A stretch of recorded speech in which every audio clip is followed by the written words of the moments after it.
நேயர்கள் எல்லாருக்கும் வணக்கம். இந்த வீடியோவில் நீங்கள் ரொம்ப ஆவலோடு எதிர்பார்த்துக்கிட்டு இருக்கக்கூடிய 2024 வருடத்துக்குண்டான மகா குரு பெயர்ச்சி பலன்களை தான் பார்க்க போகிறோம். அதாவது நவகிரகங்கள்லேயே குரு பகவான் முழு சுப கிரகமாக இருக்கார். அதனால் அவரோட இந்த பெயர்ச்சி அப்படிங்கிறது 12 ராசிக்காரர்களுமே எதிர்பார்த்துக்கிட்டு இருக்கக்கூடிய ஒரு நிகழ்வாக இருக்க போகுது.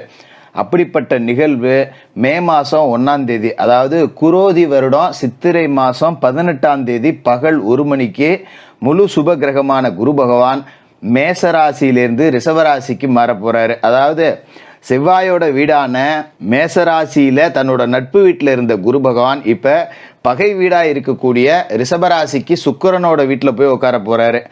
குரு பகவானுக்கு 5, 7, 9 இந்த 3 இடத்துக்கு உண்டான பார்வை அப்படிங்கிறது இருக்குது. அப்போ குரு பகவான் ரிஷபராசியிலேருந்து தன்னோட 5ஆம் பார்வையாக கன்னி ராசியவும், 7ஆம் பார்வையாக விருச்சிக ராசியவும், 9ஆம் பார்வையாக மகர ராசியவும் பார்க்க போகிறாரு. இந்த குரு பகவானோட பயிற்சியால் இந்த 3 ராசிகளுக்கும் குருவோட நேரடி பார்வை அப்படிங்கிறதும் கிடைக்குது.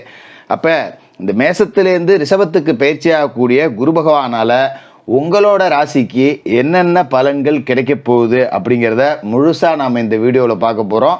அதோட பிற வருட கிரகங்களுடைய நிலை அப்படிங்கிறத பொறுத்து குரு பகவான் எப்படிப்பட்ட பலன்களை கொடுக்க போகிறாரு, அதுக்குண்டான பரிகாரங்கள் என்ன அப்படிங்கிறது எல்லாத்தையுமே நம்ம பார்த்துருவோம்.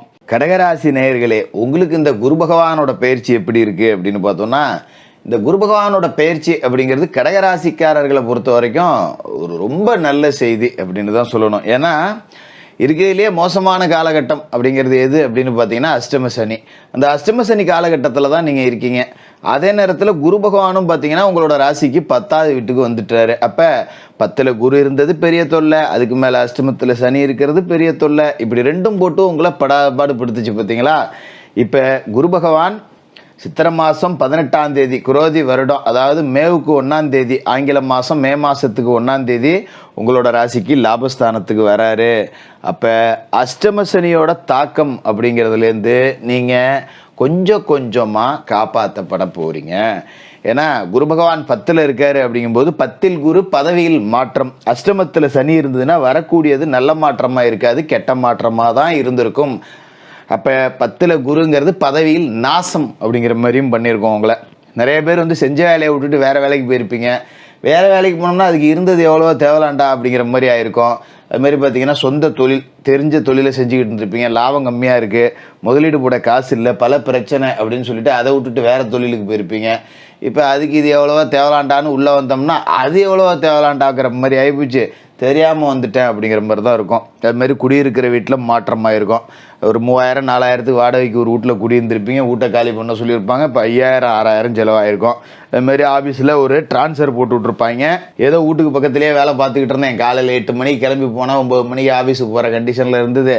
இப்போ கொண்டு ரொம்ப தூரத்தில் போட்டாங்க, காலைல 5 மணிக்கு எழுந்திரிச்சு கிளம்ப வேண்டியதாக இருக்குது, ராத்திரி வீட்டுக்கு போக 10 மணி ஆகி போகுது. அதோட பயணத்துக்கு வேறு காசு 10 ரூபா கூட செலவாகுது, தினம் பெட்ரோல் போடுற காசுலேயே சம்பளம் பாதி போயிடுது. இப்படி தான் உங்களுக்கு மாற்றம் அப்படிங்கிறது ரொம்ப மோசமாக வந்திருக்கும். இப்போ குரு பகவானே உங்களோட ராசிக்கு 10லேருந்து 11க்கு மாறி லாபஸ்தானத்துக்கு வராரு. லாப குரு, லாபத்தில் குரு இருக்காரு அப்படின்னா தொட்டதெல்லாம் பொண்ணாக போகிற ஒரு நேரம், கொடி கட்டி பறக்க போகிறோம், கோட்டையில் கொடிநாட்ட போகிற ஒரு நேரம். ஆனால் பெருசாக கோட்டையில் கொடிநாட்ட முடியுமான்னா முடியாது. லாபத்தில் குரு இருந்தாலும் அஷ்டமத்தில் சனி இருக்காருங்கிறது ஞாபகம் வச்சுக்கணும். அப்போ இந்த லாபத்தில் இருக்கிற குருவால் சனியோட கெடுபலன்களை குறைக்க முடியும், ஓரளவுக்கு குறைப்பார். இப்போ சனி அஷ்டமம் அப்படின்னா ஒரு 80% மேலே கெடுபலன்கள் தான் செய்வார். ஆனால் இப்போ குரு லாபத்தில் இருக்கிறதால அந்த 80 பாயிண்ட் சனி கெடுதல் செய்கிறாரு பார்த்தீங்களா, அதில் ஒரு 30 பாயிண்ட்டை குறைப்பார். இதுவே போதுண்டா நமக்கு அப்படிங்கிற அளவுக்கு கொஞ்சம் நிம்மதி பெருமூச்சு விட்டுக்கலாம். பரவாயில்ல, ஏதோ அஷ்டம சனி காலகட்டத்தில் 1 வருஷத்துக்கு குருவாவது நல்ல இடத்துக்கு வராரு அப்படின்னு நம்ம சந்தோஷப்பட்டுக்கலாம். அதோட குரு பகவான் யார் அப்படின்னு பார்த்தீங்கன்னா உங்களோட ராசிக்கு 6ஆவது வீட்டுக்கும் அவர் தான் அதிபதி, 9ஆவது வீட்டுக்கும் அவர் தான் அதிபதி. அப்படிப்பட்ட குரு பகவான் லாபஸ்தானத்துக்கு வராரு, 6க்கு அதிபதி லாபத்துக்கு வராரு அப்படின்னாக்கா நோய் நொடி இல்லாத ஒரு வாழ்க்கை, எதிரிகள் இல்லாத ஒரு வாழ்க்கை, கடங்கண்ணி 10 ரூபா வாங்கி அவமானப்பட்டு நிற்க வேண்டியதில்லை, கடனை அடைச்சி விடலாம். அதுமாரி நமக்கு 10 ரூபா காசு வேணும் அப்படின்னா கூட நம்மக்கிட்ட ஏதோ ஒரு நகை நட்டு வச்சுருந்தா கொண்டு போய் வச்சோம், எடுத்தோம், போனோம், வந்தோன்னு இருக்குமே ஒழிய 4 பேர்த்துக்கிட்ட கை நீட்டி நின்னோம் அப்படிங்கிற நிலைமை உங்களுக்கு வராது. அதனால் அதை பற்றி கவலைப்பட வேண்டியதில்லை. 9ஆவது வீட்டுக்கும் குரு பகவான் அதிபதி, அவர் இப்போ லாபஸ்தானத்தில் இருக்காருங்கிறப்ப தந்தை வழியில் சொத்து பிரித்து கொடுக்கறதுக்கு வாய்ப்பு இருக்குது. இப்போ தந்தை பார்த்திங்கன்னா ஒரு பெரிய சொத்து ஒன்று இருக்குது, சரி இப்போ பிள்ளைகளுக்கு பிரித்து அவங்களுக்கு எழுதி வச்சுருவோம், ஏதோ அவன் பொழப்பு பார்க்கட்டும் அப்படின்னு சொல்லி பிரித்து எழுதி கொடுப்பாங்க. அதுமாதிரி தந்தை 10 ரூபா காசு சேர்த்து வச்சுருந்தாருன்னா அதை பிரித்து இப்போ கொடுப்பாரு. சில பேர் தந்தைக்கு உடம்பு சரியில்லை, அடிக்கடி செலவு பண்ணிக்கிட்டு இருந்தேன்னு இருந்திருப்பீங்க, இப்போ அது எல்லாமே உங்களுக்கு சுகமாயிடும், பெரிய மருத்துவ செலவு அப்படிங்கிறது இருக்காது. இது ஒரு நல்ல செய்தி தான் உங்களுக்கு. அதே நேரத்தில் குரு பகவானோட பார்வைக்கு அப்படின்னு தனி பலன் இருக்குது. குரு பகவானோட பார்வை எங்கே விழுவுது அப்படின்னு பார்த்தீங்கன்னா, உங்களோட ராசிக்கு 3வது வீடாக இருக்கக்கூடிய கன்னி ராசி, 5வது வீடாக இருக்கக்கூடிய விருச்சிக ராசி, 7வது வீடாக இருக்கக்கூடிய மகர ராசி, இங்கெல்லாம் குரு பார்வை விழுவுது அப்படிங்கிறது அது இன்னும் கூடுதல் சிறப்பு. பொதுவாகவே 3ஆம் இடம் அப்படிங்கிறது தைரிய வீரியஸ்தானம், சகோதர ஸ்தானம். இந்த இடத்த குரு பகவான் பார்க்குறாரு அப்படிங்கிறப்ப இந்த அஷ்டம சனியால் பாதிப்பு வருது பார்த்தீங்களா, எது வந்தாலும் நம்ம பார்த்துக்கலாம் அப்படின்னு தைரியத்தோடு இருப்பீங்க. எந்த சூழல்லையும் தன்னம்பிக்கையை இழக்காமல் உங்களை காப்பாற்றுவார். பரவாயில்ல விடு பார்த்துக்கலாம், இந்த இவ்வளோ தானே அப்படிங்கிற மாதிரியே எல்லாத்தையும் கடந்து போவீங்க, எதிர்த்து நின்று ஜெயிச்சும் காட்டுவீங்க. சகோதர ஸ்தானம் அப்படிங்கிறதால சகோதரர்கள் உங்களுக்கு அனுசரணையாக இருப்பாங்க. நம்ம என்ன தான் தடிக்கு விழுந்தாலும் தூக்கி விடுறதுக்கு 4 பேர் அண்ணன் தம்பி இருக்கான் அப்படிங்கிறது நமக்கு ஒரு சந்தோஷத்தை கொடுக்கும். அது மாதிரி ஒரு சின்ன சின்ன பிரச்சனை அப்படின்னாலும் சகோதரர்கள் ஆதரவாக இருப்பாங்க. இந்த சகோதர ஸ்தானத்தில் குருவோட பார்வை விழுவுது அப்படிங்கிறது ரொம்ப அற்புதமான ஒரு யோக பலன் அப்படிங்கிறதுல எந்த மாற்றமும் இல்லை. அதுமாரி 5வது வீட்டில் குரு பகவானோட பார்வை விழுவுது, சகோதர ஸ்தானத்துலேயும் விழுவுது, புத்திரஸ்தானத்துலேயும் விழுவுது. அப்போ உங்களோட பிள்ளைகளோட வாழ்க்கை அப்படிங்கிறது உங்களுக்கு திருப்தியை கொடுக்கும். பிள்ளைங்க நல்லா படிக்கும், சரி நம்ம கஷ்டப்பட்டாலும் பிள்ளையோ நல்லா படிக்குது, மேலே 10 ரூபா கஷ்டப்பட்டாலும் நல்லா படிக்க வைக்கணும், சரி பிள்ளைகளுக்கு ஒரு வேலை கிடச்சிருச்சு, சந்தோஷம், ரைட்டு, ஓகே, நம்ம முன்னாடி அதுவும் கஷ்டப்படாமல் 10 ரூபா நல்லா இருக்கே, அது ஒரு சந்தோஷம். அதுமாரி பிள்ளைகளுக்கு திருமணம் செய்யணுமா, தாராளமாக இந்த நேரத்தில் செய்யலாம், உடனே அதாவது நடக்கும். பிள்ளைகளை நம்பி என்ன செய்யணும்னு நீங்கள் முடிவு பண்ணாலும் கண்ணை மூடிக்கிட்டு செய்யலாம், அப்படி ஒரு யோக அமைப்பு இருக்குது. அதனால் பிள்ளைகளால் பெருமை அடையக்கூடிய ஒரு காலகட்டம் அப்படிங்கிறதுல எந்த மாற்றமும் இல்லை. பூர்வீக சொத்து கைக்கு வரும். பூர்வீக சொத்தில் கடந்த காலகட்டத்தில் பங்காளி ஒருத்தன் கேஸ் போட்டிருக்கான், வரப்பை 2 அடி தள்ளி போட்டான், வேலியை 2 அடி தள்ளி போட்டான், கல் அளந்து 4 இல்லாத நேரத்தில் 4 அடி தள்ளி போட்டான், இப்படிலாம் ஏதாவது இட பிரச்சனை இருந்தது, இல்லை அண்டை ஏழாறு வகையில் நிலப்பிரச்சனை இருந்தது அப்படின்னா இதெல்லாம் இப்போ உங்களுக்கு தீர்ந்துடும். நீதிமன்றத்துக்கே போகாமல் 4 பேரை வச்சு சொந்தம் பந்தம் ஊரில் பெரிய மனுஷன் 4 பேரை வச்சு பேசி தீர்க்கக்கூடிய வேலையிலேயே எல்லாமே முடிஞ்சு போயிடும், ரொம்ப சுமூகமாக முடிஞ்சு போயிடும். அதை பற்றி நீங்கள் கவலைப்பட வேண்டியதில்லை.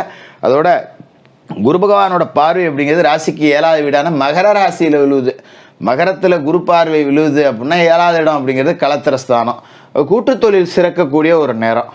2 பேர் நண்பர்கள் இல்லை சொந்த பந்தத்தில் யாராவது கூட்டு தொழில் பண்ணீங்க அப்படின்னா இப்போ நல்ல காசு பணம் 10 ரூபா சம்பாதிக்கலாம். கூட்டாளிகள் உங்களுக்கு ஒத்துழைப்பு கொடுப்பாங்க. முதலீடு 10 ரூபா போட காசு இல்லை, போட்டால் இன்னும் கொஞ்சம் பெருக்கலான்னா யாராவது புது கூட்டாளிகள் வந்து சேர்ந்து 10 ரூபா முதலீடு போட்டு தொழிலை பெருக்கி கொடுப்பாங்க. அதுமாரி மனைவிக்கு வேலை கிடைக்கக்கூடிய வாய்ப்பு, காதல் திருமணம் நடைபெறக்கூடிய வாய்ப்பு. இப்போ காதல் உறவுலாம் இருந்தீங்க அப்படின்னா வீட்டில் போய் சொல்லிக்கலாம், எனக்கு ஒரு பையனை பிடிச்சிருக்கு, எனக்கு ஒரு பொண்ணை பிடிச்சிருக்கு அப்படின்னு எடுத்து சொன்னீங்கன்னா பெரிய எதிர்ப்பு இல்லாமல் திருமணம் நடைபெறக்கூடிய அமைப்பு அப்படிங்கிறது இருக்குது. அதுமாரி திருமணமாகாத கடகராசிக்காரர்கள் எல்லாருக்குமே திருமண பாக்கியம் அப்படிங்கிறது இந்த காலகட்டத்தில் நடந்துடும். சிலருக்கு இந்த மறுமணம் செய்யக்கூடிய சூழலில் இருக்கிறவங்களாம் கூட இப்போ மறுமணத்துக்கான முயற்சி அப்படிங்கிறதையும் செய்யலாம், நல்லபடியாக நடக்கும். அதேமாரி 7ல் குரு பார்வை இருக்கும்போது நண்பர்கள் உங்களுக்கு நம்பிக்கை தரக்கூடிய வகையில் நடந்துப்பாங்க. சகோதரர்களால் நன்மை, நண்பர்களால் நன்மை, மனைவி காதலியால் நன்மை, புத்திரர்களால் நன்மை, இப்படி சகல விதமான நன்மைகளையும் கொடுக்கக்கூடிய ஒரு அற்புதமான குரு பயிற்சி. அஷ்டம சனியோட தாக்கத்தை பாதியாக குறைக்கக்கூடிய ஒரு உன்னதமான குரு பயிற்சி. குரு பகவானை மனசார வணங்குங்க. வியாழக்கிழமையில குளிச்சு முழிவிட்டு குரு பகவான் படத்தை வீட்டில் வச்சு குரு பகவானுக்குரிய கவசங்களை பாடி குரு பகவானை வணங்கிட்டு ஒரு நெய் தீபம் ஏற்றிட்டு உங்களோட குறைகளை குரு பகவான்கிட்ட மனமோந்து சொல்லுங்கள், எல்லாத்தையுமே தீர்த்து வைப்பார். ஏலபால மாணவர்களுக்கு உங்களால் முடிஞ்ச உதவிகள் அப்படிங்கிறத செஞ்சுட்டு வாங்க. அஷ்டம சனியோட தாக்கம் குறைய சனிக்கிழமையில் சனி பகவானுக்கு எல் தீபம் ஏற்றி மாற்றுத்திறனாளிகளுக்கு உங்களால் முடிஞ்ச உதவிகளை செய்யுங்க.